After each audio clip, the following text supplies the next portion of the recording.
আপনারা সকলেই জানেন যে ছাত্র সমাজের নামে ২৭ তারিখ নবান্ন অভিযানের ডাক দেওয়া হয়েছে, আর এ নিয়ে নানা জল ঘোলা চলছে। কিন্তু এখনো পর্যন্ত আমরা যত ছাত্রর সঙ্গে কথা বলেছি বা যত ছাত্র সংগঠনের সঙ্গে কথা বলেছি, তারা সবাই বলছেন যে নবান্ন অভিযানে আমরা নেই বা নবান্ন অভিযানে আমরা ডাক দিইনি বা আমাদের কোনো সংগঠন এই নবান্ন অভিযানের কথা বলেনি। তাহলে এই ছাত্র সমাজের নামে কারা এই নবান্ন অভিযানের ডাক দিয়েছে? ইতিমধ্যেই এটা নিয়ে অনেকেই পরিষ্কার করেছেন। কেউ বলছেন এটা বিজেপির চক্রান্ত, বিজেপির ছাত্র সংগঠন এবিভিপি এটা তারা ডাক দিয়েছে। আবার কেউ বলছেন বিজেপির নেতারাই এটা ডাক দিয়েছে ছাত্র সমাজের নামে রাজনৈতিক ফায়দা তোলার জন্য। আবার কেউ বলছেন এটা আসলে জঙ্গি আন্দোলন হতে পারে, কারণ শুভেন্দু অধিকারী বলছেন যেখানে গুলি চলতে পারে, গুলি চলে তার দায় মুখ্যমন্ত্রীকে নিতে হবে। তাহলে কি এমন কিছু করবেন যে পুলিশ গুলি চালাতে বাধ্য হবে, নাকি নিজেরাই গুলি চালাবেন? সে নিয়ে কিন্তু নানা প্রশ্ন রয়েছে। তবে একটা কথা আপনাদেরকে জানিয়ে রাখি যে ইতিমধ্যে যে বিষয়টা পরিষ্কার হয়েছে যে ২৭ তারিখে ইউজিসির নেট সেটের পরীক্ষা রয়েছে। ফলে সেক্ষেত্রে যারা ছাত্র তারা এই দিনে কিভাবে আন্দোলন করতে পারে বা কিভাবে এই দিনে নবান্ন অভিযানের মতো এত বড় আন্দোলনের ডাক দিতে পারে, সেটা নিয়েই প্রশ্ন তুলেছেন সিপিএম এর নেতা সুজন চক্রবর্তী। সুজন চক্রবর্তী ঠিক কি বলেছেন শোনাবো আপনাদের। সোশ্যাল মিডিয়াতে দেখছি ২৭ তারিখে ছাত্ররা নাকি নবান্ন অভিযানের ডাক দিয়েছে। এটা অসম্ভব। ছাত্ররা কোনোদিন নবান্ন অভিযানের ডাক ২৭ তারিখ দিতে পারে না। ২৭ তারিখ ইউজিসির নেট পরীক্ষা। যারা লেখাপড়ার সঙ্গে যুক্ত, যারা খোঁজ খবর রাখেন, তারা ২৭ তারিখে নবান্ন অভিযানের ডাক দেবেন না, দিতে পারেন না। তাহলে ছাত্রদের মুখোশ পরে রাজনীতির খেলাকে খেলছেন দেখা উচিত। ছাত্রদের মুখোশ পরে রাজনীতি খেলা খেলবেন কেন? কারণ যদি মনে হয় তিনি তার নামে করুন, কিন্তু ছাত্রদের সামনে রেখে এটা হতে পারে না। এবং আমি যতটুকু জানি রাজ্যের ছাত্র সংগঠন তারা সবাই বোধহয় একই কথা বলেছে যে না, এরকম তো কোনো আলাপ আলোচনার কথা হয়নি। ছাত্র সমাজ বলে হঠাৎ কারা হলো? যারা বিভিন্ন ছাত্র সংগঠন তারা ছাত্র সমাজ না, আর রাজনৈতিক দলের মুখোশ পরে যারা ঘুরে বেড়াবেন অছাত্র, তারা ছাত্র সমাজ হয়ে গেল কি করে? এটা বিভ্রান্ত করার এবং আন্দোলনকে বিভ্রান্ত করার একটা প্রচেষ্টা বলে মনে হয়। আপনারা সুজন চক্রবর্তীর বক্তব্যটা শুনলেন। সুজন চক্রবর্তী ঠিক কি বলেছেন যে যারা ছাত্র বা ছাত্র শিক্ষার সাথে যারা জড়িত তারা এই আন্দোলন ২৭ তারিখে অন্তত ডাক দিতে পারে না। যারা ছাত্রদের নাম করে রাজনৈতিক ফায়দা তুলতে চাইছেন তারা সামনাসামনি নেমে আসুক। শুধু এখানে শেষ নয়, প্রাক্তন ছাত্র নেতা অনির্বাণ সে বলছে যারা এই নবান্ন অভিযান করছে তারা তো আসলে ধর্ষকদের সমর্থক, কারণ এরা বিজেপি করছে। এই বিজেপি এবিভিপি এরা যারা নবান্ন অভিযান করছে তারা বিলকিস বানু র্যাপিস্টদের তারা কি করেছিল, ফুলের তোড়া দিয়ে সংবর্ধনা দিয়েছিল যখন জেল থেকে তারা মুক্তি পেয়েছিল। ব্যাপারটা হচ্ছে ২৭ তারিখে যারা নবান্ন অভিযান করছে, আমরা মনে করি যারা আয়োজনটা করেছে তারা নিজেরাই ধর্ষকদের সমর্থক। এবার ধর্ষকদের সমর্থক এবং নিজেরাই ধর্ষণ করে এসছে এরকম কিছু মানুষও হয়তো হাঁটবে, তাদের সাথে তো একই সাথে ধর্ষণ বিরোধী মিছিলে হাঁটা যায় না। এর আগে যখন মণিপুরের ঘটনা ঘটছিল কোনো এরকম অভিযান দেখা যায়নি। যখন হাতরাসের ঘটনা ঘটেছে তখন কোনো অভিযান দেখা যায়নি। এখন দেখা যাচ্ছে যখন পশ্চিমবঙ্গেও একই রকম ন্যাক্কারজনক ঘটনা ঘটেছে এবং সাধারণ ছাত্রছাত্রীরা এবং আপামর সাধারণ মানুষ আমরা সকলে যখন তার প্রতিবাদে রাস্তায় নামছি, এই তৃণমূল প্রশাসনের অপদার্থতার বিরুদ্ধেও নামছি এবং একই সাথে এই রেপ কালচারের বিরুদ্ধেও নামছি, তখন সেটাকে একটা ফায়দা তোলার জন্য এই বিজেপির কিছু বুড়ো ভামরা ছাত্র সেজে মিছিলে নামা শুরু করেছে। এখন দেখা যাচ্ছে সন্ময় বন্দ্যোপাধ্যায়, তার বয়স এখন ৬৫, তারা এখন ছাত্র নেতা হয়ে গেছে। দিলীপ ঘোষ সে এখন ছাত্র নেতা হয়ে গেছে।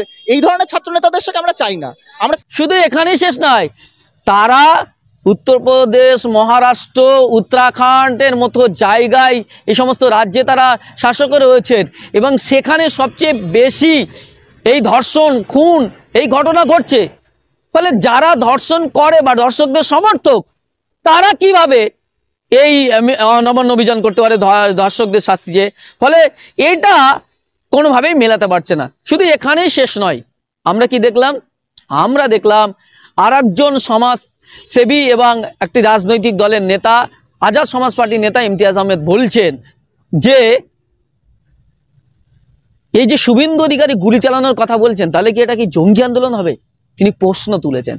ফলে এখানেই শেষ না, এসআইও মানে একটা ছাত্র সংগঠন তারা বলছেন যে নবান্ন অভিযানে আমরা যাচ্ছি না, কারণ সেদিন নেট সেটের পরীক্ষা রয়েছে।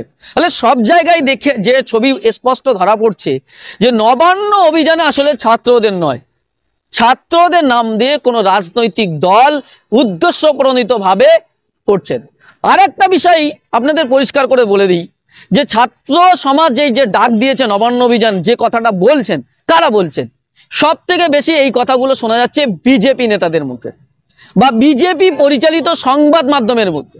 কারণ বিজেপি পরিচালিত বলছি কেন, কিছু সংবাদ মাধ্যম রয়েছে যারা সারাদিন বিজেপি করে লাফায়, বিজেপির পজিটিভ থিঙ্কিং গুলো তুলে ধরে, পজিটিভ নিউজগুলো, কিন্তু বিজেপির যে নেগেটিভ রয়েছে, নেগেটিভ পয়েন্টগুলো রয়েছে, নেগেটিভ যে কাজগুলো রয়েছে, সেগুলো তারা তুলে ধরে না।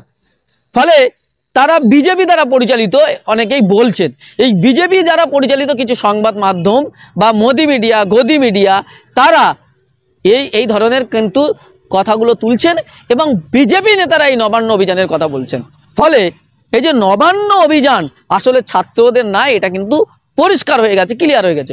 কোন একটি রাজনৈতিক দল যারা বারবার অভিযোগ উঠেছে বিজেপির বিরুদ্ধে, সেই বিজেপি নাকি তারা ছাত্র সমাজের নাম করে তারা এই নবান্ন অভিযানের ডাক দিয়েছেন এবং কোনো না কোনো অশান্তি করতে চাইছেন, এবং সেই অশান্তির করে তারা কিন্তু কোনো কিছু করতে চাইছেন বা পশ্চিমবঙ্গের ক্ষমতা দখল হস্তান্তর করতে চাইছেন। যেমন সাধারণ মানুষ বা ভোটে যে হয়েছে, আমরা সদ্য দেখলাম যে 24 লোকসভা নির্বাচন, পশ্চিমবঙ্গে বিজেপির আসন কমেছে, বিজেপির ভোট কমেছে।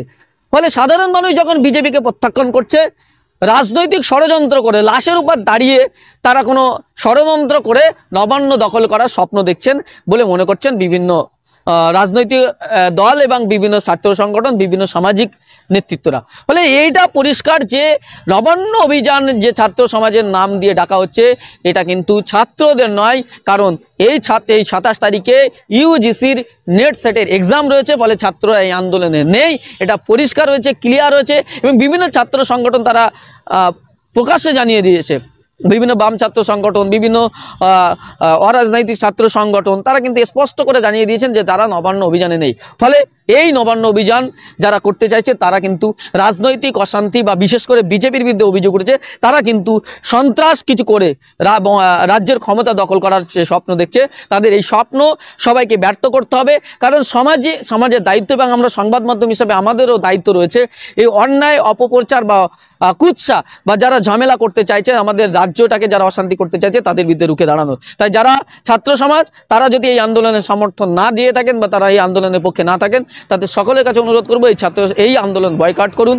এবং তারা সত্যিই যদি ছাত্র সমাজ হয়, এই আন্দোলনে বয়কট করে তারা সোশ্যাল মিডিয়ায় বা সোশ্যাল সাইটে তারা বলবেন যে আমরা এই ছাত্র আন্দোলনে নেই, এই আন্দোলন ছাত্র সমাজের নামে যারা করছেন আমরা তাদের পক্ষে নেই। এই বলে আজকের মতো এখানে শেষ করছি। দেখা হচ্ছে অন্য কোনো এপিসোডে। ততক্ষণ ভালো থাকবেন, সুস্থ থাকবেন।